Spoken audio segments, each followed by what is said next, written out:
Hello, everyone, and welcome back to the Council Update. I'm your Communications Manager, Phil Gents. Joining me today is Councilmember Dave Thiede. Councilmember Thiede, welcome. Thanks for having me. Well, Dave, why don't we just jump right in? And there's a lot going on in Cottage Grove, a lot of developments, a lot of new and exciting things happening. So why don't you just tell us what's coming down the pipeline? Yeah, there are a lot of things happening, and of course we all know that the mayor is good at keeping people up to date on Facebook and through different video casts and things like that. But one of the highlights is Panera Bread, and it's something that a lot of residents have been asking for, and so we're really excited to see that it's moving forward. They're going to have a new drive-through and outdoor seating. Yeah, they plan to be under construction and open yet this year, so that'll be really neat. It's going to be a convenient dining option to the area, along with new jobs, increased activity nearby, and we're looking forward to become another great gathering spot here in Cottage Grove. Opening in 2026, too. I can't wait. Yeah, I know. That's going to be great.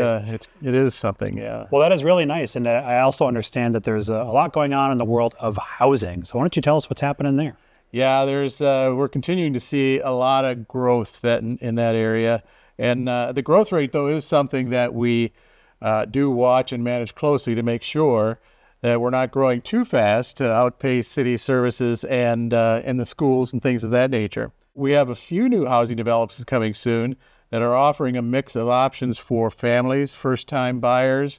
So one of those is Ravara Trails, and that'll actually have 269 single-family lots and 306 townhome lots. So this is a pretty good-sized development, and that's going to be right across from Cottage Grove Middle School. Right. Another one is Talcott Glen, which actually will include 177 single-family residence lots, and that's going to be a nice development. Kind of starts a little bit more of that area down there. And then finally, one of the last developments in the West Draw, which is kind of the area north of 70th Street, north of Ravine Parkway, and right, to the east of Jamaica and so forth. There's actually development both East Jamaica and West Jamaica. But McHattie Farms is going to have 85 single-family residence homes, and it's going to be another nice development too. And pretty soon it's just all going to be filled up. Can you tell us briefly why that is important for the community?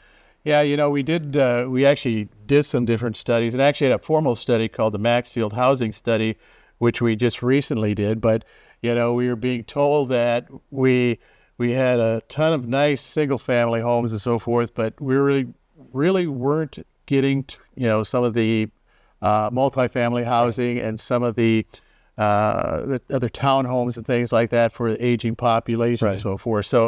So that is important. We're actually looking at how do we expand that. And that study that we recently did estimated that a demand for like 1,317 single-family homes and 593 owned multifamily, which as opposed to rented, housing and so forth by 2030. So, and actually, that's not too far away. Yeah, that's pretty wild, actually.